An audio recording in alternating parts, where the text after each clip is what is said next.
Ok, dans 3. Le bureau du loisir. Salut les amis du Bureau du loisir, ici David avec le C'est bon toi. Mathieu. C'est moi. Un segment aujourd'hui, dossier spécial. Exactement. Ouais, un compte rendu. Mathieu, au début septembre, pendant que certains d'entre nous ramassaient les feuilles à grands coups de râteau, Oui. toi, tu étais au milieu du fleuve Saint-Laurent, Ben oui. à être un des autres quand même. Oui, des organisateurs d'un nouvel événement qui s'appelle la classique ludique de l'île verte. de l'île verte. Oui, c'était la première édition de la classique ludique de l'île verte. Alors, la question s'impose tout de suite. Ben La oui. classique pour un événement qui est à sa première édition. Ben oui, on se projette dans le temps avec Dans cet la vie, événement-là. Dans la vie, des fois, là, on se projette dans le temps. Et donc, ben, on s'est dit pourquoi ne pas déjà appeler ça la classique, parce que c'est un événement qu'on veut classique et qu'on veut répéter à chaque année. Donc, c'est la J'adore première ça. édition d'une longue série. Mathieu, pour mettre les amis en contexte, Oui. l'île verte, Oui. c'est un lieu, c'est une vraie île. Oui, c'est une île dans le Saint-Laurent. En fait, la ville qui est sur l'île verte, l'île au complet s'appelle Notre-Dame des Sept Douleurs, mais ça va plus vite de dire l'île verte. C'est très québécois. Hein? Oui. Il n'y a pas juste une douleur, il y en a même Il y en a 7. 7, ouais, exactement. Puis voilà, fait que c'est une île sur laquelle j'ai la chance d'avoir une maison. Oh! Le privilège d'avoir une maison. Et bon, on organisait une classique ludique pour ramasser des fonds pour les maisons des gardiens du phare de l'île verte, qui est le premier phare sur le Saint-Laurent, un trésor écologique du Québec. Des magnifiques maisons d'ailleurs qu'on peut louer pour Oui. profiter de l'île. Tout à Alors fait. Mathieu, vous avez rassemblé des passionnés de jeux de société. Ouais, une trentaine, je dirais à peu près. Puis là, vous étiez là quoi? Comment, 2 jours, 1 jour? En fait, 3 ça a jours? commencé le jeudi soir, ça Oh! s'est fini le dimanche soir. Donc, on parle de un vrai bon 3 jours complets de jeu avec le jeudi soir en extra. Là. Donc, 3 jours et un tiers. Puis est-ce que vous étiez éparpillés sur l'île ou c'était tout concentré dans un Non, lieu? c'est ou... ça se passait juste à un lieu qui s'appelle le pavillon Lindsay. Fait qu'on était, tous les joueurs étaient réunis dans un seul endroit. On jouait, en fait, il n'y a pas d'heure de fermeture, mais on jouait de 9h à minuit soir. Là. Donc, ça a vraiment été 3 journées très, très bien remplies de jeux. Puis c'était vraiment des joueurs expérimentés. Là. OK.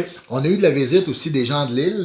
Oui, ouais. on souhaite ça. Ben, quand tout même. à fait. Puis je pense qu'on va se trouver des meilleures façons d'intégrer par les années qui vont dans les années qui vont suivre tous les gens qui arrivent et qui veulent jouer de façon peut-être à des jeux plus simples, tout ça. OK. Mais Parce que quoi, tu dirais qu'en majorité, c'était des jeux plus complexes? Ou... ouais, As-tu ouais, des on a exemples eu, à nous donner? hey, écoute, on a eu Le Secret de mon père, on a eu La Familia, on a eu Great Western Trail New Zealand, on a eu Ok. Stroganov, Un bon niveau quand même. les Rod Wistar, donc oui, Il n'y avait pas d'Elocha ici, là. non. Puis, quoi que les Lochas, c'est pas non plus le plus simple, mais tu sais, il y a quelques jeux simples, mais pas tant que ça. En général, sinon, c'est sûr que il y a eu beaucoup de jeux de party aussi. OK. Ben, beaucoup. Les jeux de En groupe, fait, là. ça finissait beaucoup avec Secret Hitler, en fait. Ça a Ok. joué énormément à Secret Hitler. On parle peut-être d'une dizaine de parties. C'est sûrement ouais, le quand jeu même. qui a été le plus joué. Mais c'était vraiment comme en fin de soirée. Sinon, je pense que les Pirates de Maracaibo sont beaucoup sortis. Ça a beaucoup été le jeu, je pense. Tiens. Ouais, le jeu gamer qui a été le plus. Ah oui, ok. Ouais, qui est le plus sorti peut-être. Puis, ce jeu-là. toi, ton coup de cœur, ça serait quoi dans tes découvertes? Mettons, des jeux que toi, t'as pas... parce que t'as Que fourni j'avais pas quelques joué jeux, encore. hein? Ouais. Ça a été quoi ma découverte? C'est sûr que j'ai beaucoup aimé. J'aime beaucoup jouer à Tapestry. Puis j'ai pas beaucoup l'occasion de jouer à ce jeu-là. OK. Fait que Tapestry de Stonemaier Games. J'ai ça, toujours pas joué. T'as toujours pas joué encore. Inacceptable. Sinon, j'en ai profité en fait pour me faire expliquer des jeux que j'avais ici, mais que j'avais pas encore essayé. Fait que ça, c'est le fun. Planet Unknown, Tireur. un beau jeu. Planet Unknown qu'on a joué ensemble. Oui, on a testé ça ouais. pas plus tard qu'hier. Exactement. Donc, un jeu de polyomino, là, tu sais, de pose de tuiles. Pas trop compliqué, Non, non. dynamique. Puis on joue tous en même temps, simultanéité. Fait que ça, c'est le fun aussi. Ça dure pas longtemps, même si tu joues à 6. Ce qui était le cas à l'île verte, on se fait une grosse partie à 6. Sinon. Côté ravitaillement, là, qui s'occupait de ça? C'est les amis... C'était les formidables amis de la cantina de Louis. Il y a un comptoir gourmand, en fait. pour se même sustenter durant l'été. hein, Ouais, quand même. exactement. Puis c'est la gang du défunt Pied Bleu, malheureusement, à Québec. Il y avait le Pied Bleu et le Renard et la Chouette. Mais les deux restaurants sont fermés depuis peu. Un petit peu. Mais ils ont gardé garder, c'est ça, ce comptoir gourmand à l'île verte. Donc, on était nourris littéralement comme des rois. Les gens ne revenaient pas à quel point c'était bon. Fait qu'on mangeait bien, la vue est extraordinaire, puis on jouait à des jeux non-stop. C'était un événement exceptionnel. Ton moment, cette fois-ci, là, marquant du week-end. Ben, c'est drôle, c'est à chaque fois que j'arrivais la nuit, si j'allais souper, admettons, puis je revenais au pavillon. Puis là, de loin, c'est comme si c'est un pavillon qui est un peu dans le milieu de la forêt. Oui, c'est un peu isolé. C'est un peu isolé. Fait que là, t'arrives, puis Il y a une route mystérieuse. Ouais, là, tu montes la route, puis tout d'un coup, t'as juste ce pavillon-là, tout en bois, dans la forêt, avec les lumières allumées. Puis là, plus on s'approchait, plus ça s'animait. Fait que c'est comme le son de l'extérieur, que là, ça fait comme monter l'excitation. Puis là, finalement, t'ouvres la porte, puis là, tout le monde est concentré sur ces jeux, mais il y a de l'activité, il y a de l'action, c'est vivant.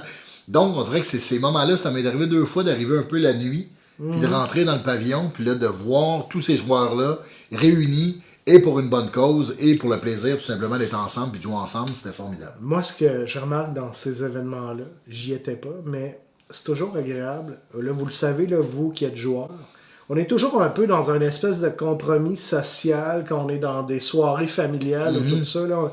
On essaie de glisser un peu l'activité jeu. Le temps est compté d'habitude. Ouais, après l'objectif, mais quand on arrive dans des trucs comme ça, il n'y a pas de négo. Tout le monde veut jouer à fond.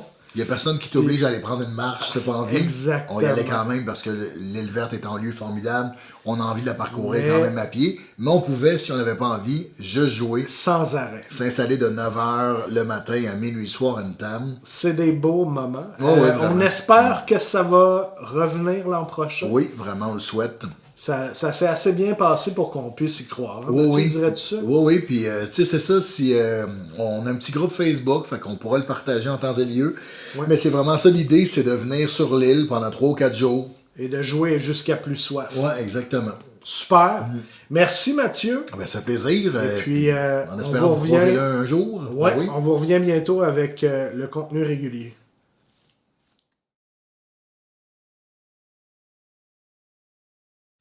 Salut, j'aimerais ça faire un podcast puis parler dans un micro comme ça.